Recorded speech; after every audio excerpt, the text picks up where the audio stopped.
Ну что, скажи, как тебя зовут и сколько тебе лет? Самира. Меня зовут Самира.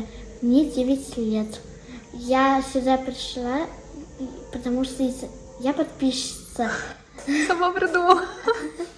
Мы даже не готовились. Ты подписчица? Да. Тебя мама привела? Или ты маму привела? Я.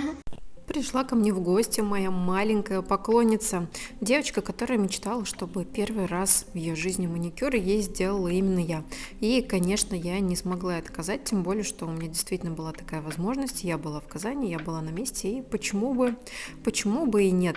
И давайте заодно покажу, в чем же может заключаться детский маникюр. Тапки оставьте при себе, я знаю, будут те, кому не понравится то, что я делаю, но я сделаю это очень деликатно. Я убрала длину свободного края, потому что под ногтями может копиться грязь, и нам это совсем не нужно. Дальше я с помощью пилочки подпилила, чтобы было гладко и ничего не цеплялось. Ну и самый главный вопрос, который интересует всех: можно ли работать на детях аппаратом? Мой ответ будет неоднозначный. Вот с одной стороны да, с другой стороны нет. И да или нет зависит от того, насколько вы этим самым аппаратом владеете. То есть если вы умеете работать без пропилов, тогда, конечно, аппаратом сработать можно. Но очень рекомендую при этом взять фрезу с красным пояском. Вот, например, такую, как у меня.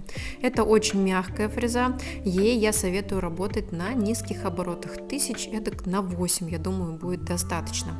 И обязательно напомню и замечу, сделаю большой акцент на том, что подобные манипуляции в виде маникюра, работы аппаратом или даже среза кутикулы, как вы сейчас наблюдаете, делаются исключительно с разрешения родителей. Другой логичный вопрос, который здесь рождается, это зачем вообще ребенку срезать кутикулу? Здесь не было цели сделать супер идеальный там какой-то маникюр, валики и так далее. Мы просто убрали лишнюю кожу, которая у нас образовалась после работы фрезой, особенно в тех местах, где в теории в дальнейшем эта кутикула может полопаться, потрескаться, отслоиться и превратиться в неприятные заусенчики.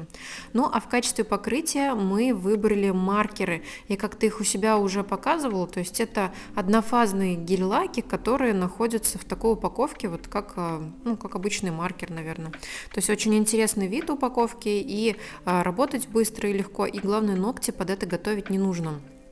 То есть мы не проходимся там ни бафами, ни пилками, ничем, а прям на гладкий ноготочек. Соответственно, держаться это будет очень недолго, но по большому счету нам того и было нужно, потому что все-таки маникюр детский.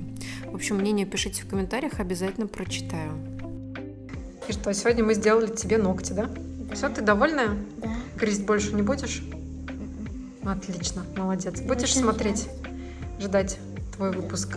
Да. Все, надо Самире лайки поставить. Мама тоже. Очень много. Очень много надо. Отлично. Красота.